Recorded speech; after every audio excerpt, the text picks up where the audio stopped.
I actually choose you to moderate this case because it's done by Alberto Baptista from Venezuela, and it's endosound, and the concept of doing, EUS not only for, also in patients who have some complaints and do EGD and ultrasound. So this is an idea, and also there is the idea of, biopsy, also the capability of doing biopsy with this new, I don't know how to call accessory. No, this is a new EUS platform. Yeah. Have you used it, Alberto? No, because it's not CE mark. It's I got to use it in Carlos's unit, and honestly, it's the ultrasound image is amazing. And the biopsy, it's really, you don't even think about it. It's just like a regular biopsy. It's amazing. So I hope Alberto, the other Alberto on the other side of the world will show us a biopsy and the use of this new EUS console. Alberto? Hear me? Yes. Yes. Pleasure to be with you guys. Pleasure for us. Okay, here you're seeing, I don't know if you have the endosound image on your screen. I think the image is amazing. It's an attachment where you can use any endoscope. So this is a detachable part that turns the tip back and forth. I don't know if you have the endoscopic image as well as the ultrasound image. And with this handle, you can angle the tip of the endosound. The tip of the endosound, it's reusable, but this is a detachable one. So you can use any endoscope you have in your unit, and there is a very nice grade of freedom, okay? And also the image is very, very good, as you can see here. These patients was referred to us supposedly with a lesion coming from the fourth layer, from the muscular dystrophy. I don't think it's right. I don't know, what do you think? I think I can see that the muscular dystrophy very, very free, very healthy. And I think this lesion comes from the submucosa. What do you think? Yep. Okay. On the other hand, maybe I'm gonna show you some endoscopic image, as you can see here. Endoscopically, this is the first time I'm doing an endoscope to this patient, and endoscopically it looks like a lipoma. Yeah. Okay, he has a cushion sign, he has a pillow sign. The mucosa is very healthy, is regular. This patient is complaining of epigastric pain and discomfort, which is one of the symptoms that could be related to a large lipoma. On the other hand, this is a hyperechogenic lesion that is also a characteristic typically found in the lipomas, but the only point that I want to discuss with you is about the heterogeneity of the lesion. Okay? So yes. Are you thinking about liposarcoma?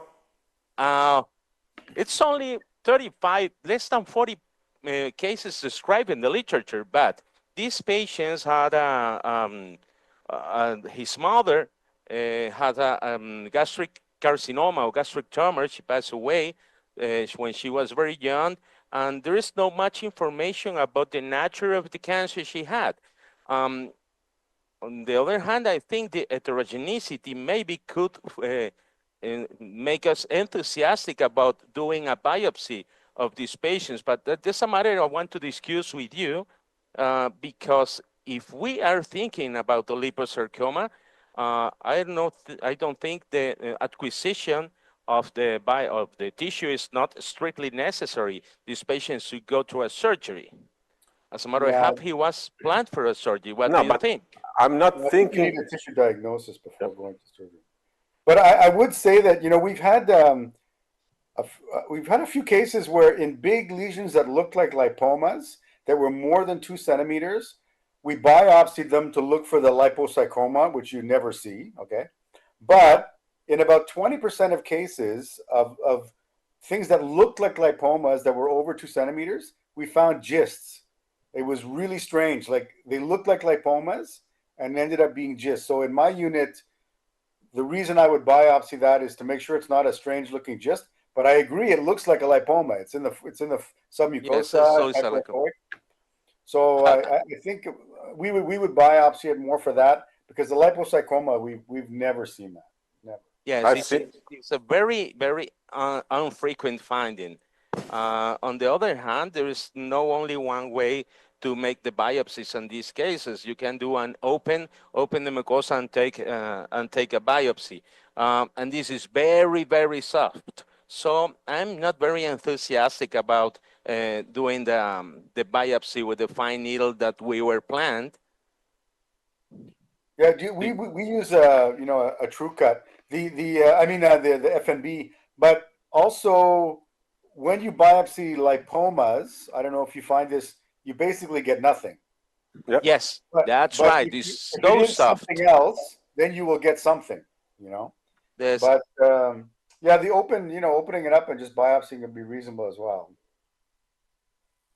okay, so I'm ashamed and I'm sad because I wanted to do a very nice biopsy with this new platform that is fantastic. You can take this endosound wherever you want.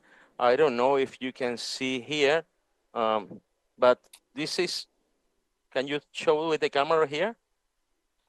What I found interesting about the biopsy. This is all the equipment. This is a small box that I have in my right hand. This is all the equipment. You don't need necessarily the touch screen. You can take this with you, and you can use any laptop. So it's amazing. It's such a small box, and the image is amazing. Yes, yes, it is. Yes, it is. Here you can see the Doppler function. Okay, it moves, so it had to be against the exit of the channel of the endoscope of the therapeutic channel. I'm going to show you just with a forceps how it works. And what's interesting is, like, to do the biopsy, you know, you can move the probe with the thing you showed. But when I did them, I found that actually the probe, when you put it up against the lesion, it moves by itself. So you don't even have to think about it. The probe it goes into good position by itself. Okay, you have to fix it here. You can fix here the handle. Okay, and if you fix the handle, it's gonna move and stay where you move it, as you're seeing. But you don't have to fix it. You just push it up against the wall, and it moves automatically into the correct position. Oh, that's right. You can have a front view biopsy. But because you know, I have a big experience with the Olympus forward view. Yeah. So it's for certain things it's very good, because you get attached to the mucosa and the needle comes out perfectly. Like You don't need. You just need to get into the right position. I think, in my experience with the forward viewing scope, the most difficult portion was the uncinate process, because there, you know, it's very difficult. But then with experience, you can manage also to use in the uncinate, and also with big needles like 19 gauge needle. So I think it's just a matter of to get used to things. It's like when you're driving a car, no, you change a car, and you just have to get used to that, and then when you get used, I think it's easy. But I also found, because of the needles coming straight out, you have a lot more force actually to push in. Yes, you have the axis of your needle just in front of you, and it's less chance to move it to the needle to slips. Okay, especially if you take the biopsy like this. Yeah. Okay, it's gonna be a frontal view like an endoscopic biopsy. Alberto. Yeah. We vote, me and Sai, we vote for having an FNB. Yeah. Yes. Yes, that's right. That's right. Do you want to make a Because retro view? you know, it's not. I don't think it's a nice lesion. This one. It's not the usual lipoma where there is very hyperechoic everywhere. The same. This is the heterogeneous. It's a heterogeneous lesion with also some sort of hypoechoic, not really hypoechoic, but you know, there are differences of Ecotexture. inside the lesion. So I have a couple of liposarcoma. So when yes, big lesion. Okay. This lesion, Big do you lesion. think it So could be a liposarcoma?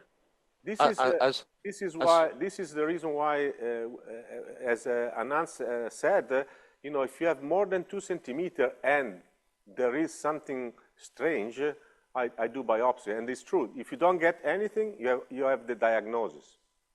Yes, that's right. This is more than 2 centimeters. As a matter of fact, it's 5.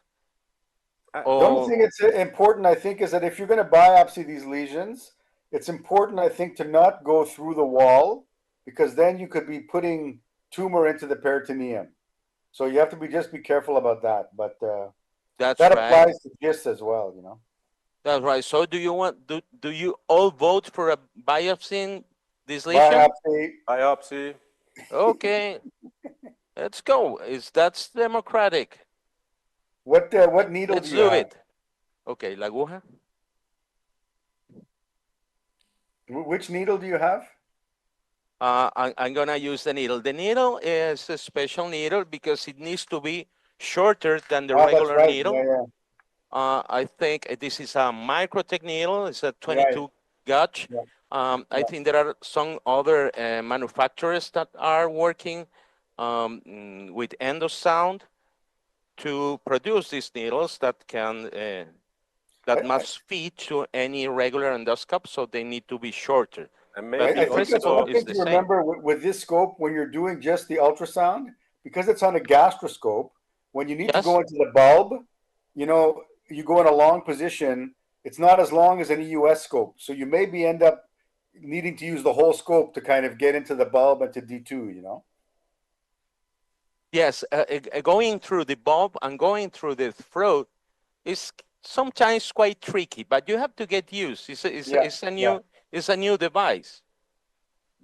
So let's, and there's a little bit of resistance at the mouth because of the delivery system, the cable, and so you have to, I think, use a lot of lubricating agent to make sure everything slides nicely. As you see, it's very soft. I'm gonna try to go closer to stabilize the lesion, so maybe I could be more effective doing the biopsy, just to be closer and doing suction, trying to stabilize all the thing. So this is the Microtech FNB needle, right? Yes, it is. Yeah. This is. Okay.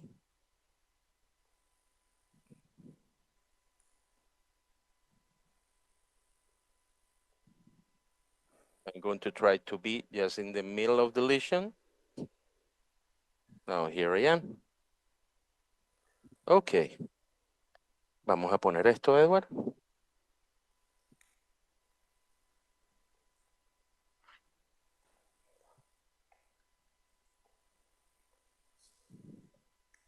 The sensitivity of the biopsies here, if it's a lipoma, is very low, as you said before.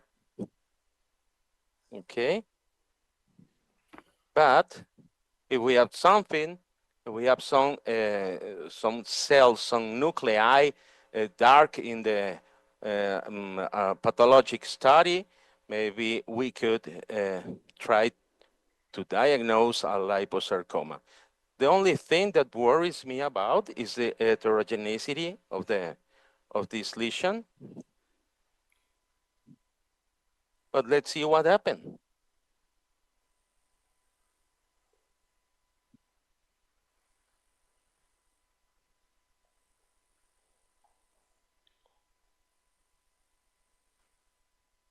Okay.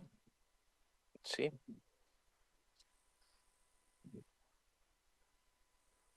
When you deal with these subepithelial lesions, for example, with a GIST or a leiomyoma, it's very easy. You can go very fast in the middle of the lesion because of the consistency. Since you're doing a frontal view biopsy, a frontal view advancing of the tip of the needle. Let's see what we have. ¿Salió algo? Well, you see how the needle comes out in a really good angle, like as in relation to the probe. It's yes, you have to move a little from one side, making a rotation of the endoscope, especially in this case, a rotation clockwise, just to make a better position and going with the needle just where you want, not in the edges of the lesion, but in the middle of the lesion. Do we have, tenemos material?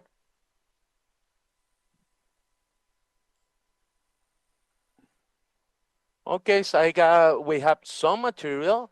No, I don't think good enough. It's yellow. so that's fat, I guess. Yeah. Yes, I think it is fat. It's a small piece, but it's yellow. So we're gonna take a second pass of the needle, and then we're gonna go back. Now, in the future for these patients, what do you think? We should be treating these patients that have some unspecific symptoms, abdominal pain, discomfort, early satiety. Do you think these patients should go to endoscopic removal of the lesions or a surgical removal of the lesions? Do you think the symptoms are enough to decide to go to a I have therapeutic? trouble believing that's causing any symptoms. Sorry? I don't think this is causing any symptoms. I would find That's that right. surprising. I think so. So just surveillance. Surveillance, and you could surveil this also just by MRI or something instead of endoscopy, you know. But You can do alcohol injection. oh, I'm joking. but you know, we've seen some cases where if they get ulcerated, some lipomas are presented with ulceration and bleeding. When you go back, they disappear. You know, like with the ulceration, the gastric acid gets in and dissolves it, you know? Yes, just in case you have a bleeding lesion, I fully agree. We should be doing something surgical or endoscopic or whatever you have in your center.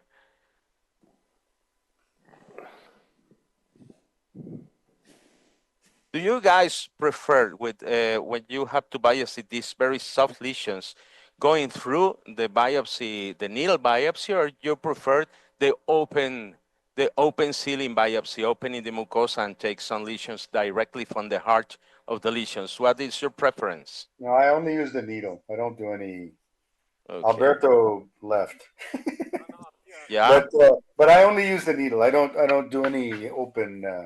And with now for all submucosal lesions, with the cutting needles now, the yield is very good. You know, really, really good. So I don't think there's much. And you avoid bleeding, no? You avoid bleeding. Yeah, exactly.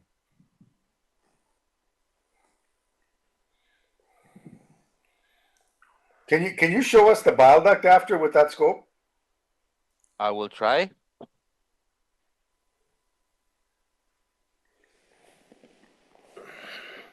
Okay.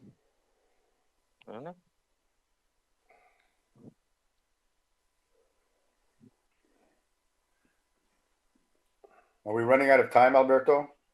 I'm just checking. Okay. If I get message to speed up, to slow down. I'm gonna dream all night. Speed up, go down. Yeah. Speed up, go down. Okay. Let's try to go there. As we said, sometimes here you have the gallbladder. Oh, can we see the EUS, please? Nice. Okay. I think also they are trying to build up accessory for, interventional EUS with this. Yeah. I mean, I saw Carlos did an Axios, even though he didn't really lock it into the system because it's too long. Yes, it's still the opening the window is still too small, 2 feet an axios. But I have seen some colleagues around that make a bigger hole just in this window of the endosound device to go through with But I here, think here we are. I think you can use the Spaxus that is a little bit smaller. This is smaller, yes. Okay. And it's better control than the Axios because it doesn't lock. So the Spaxus. Oh yeah. It's a biliary, so you can use it with. Yeah. So I found it a little bit challenging sometimes to get around into D2. You have to get used to it, you know, but as I said, there's a bit of resistance at the mouth. So you have to push quite hard sometimes with the scope to get it to go deep enough to go into D2. The other thing with this device, if it comes to align the channel of the scope with the wire, with this wire that is here. But you can turn it and you can place it wherever you want. For example, if you want to see better the left kidney, you can put the tip of the device on the opposite side. Ah, okay. So it gives you the freedom to do this kind of things also. I'm gonna.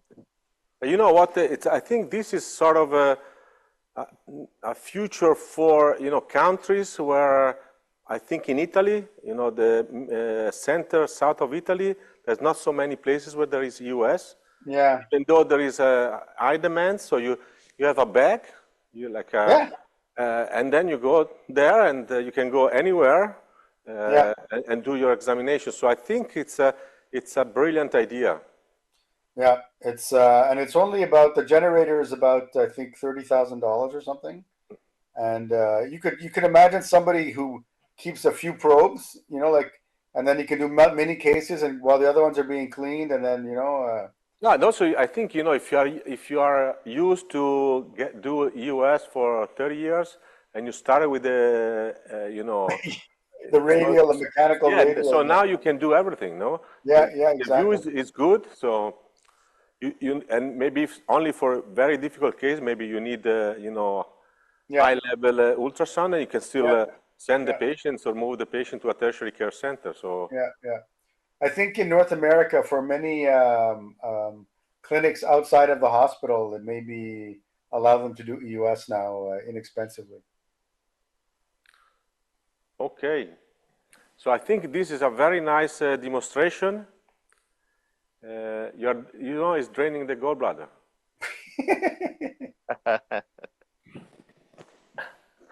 I would do it. Yes, you would. Yes.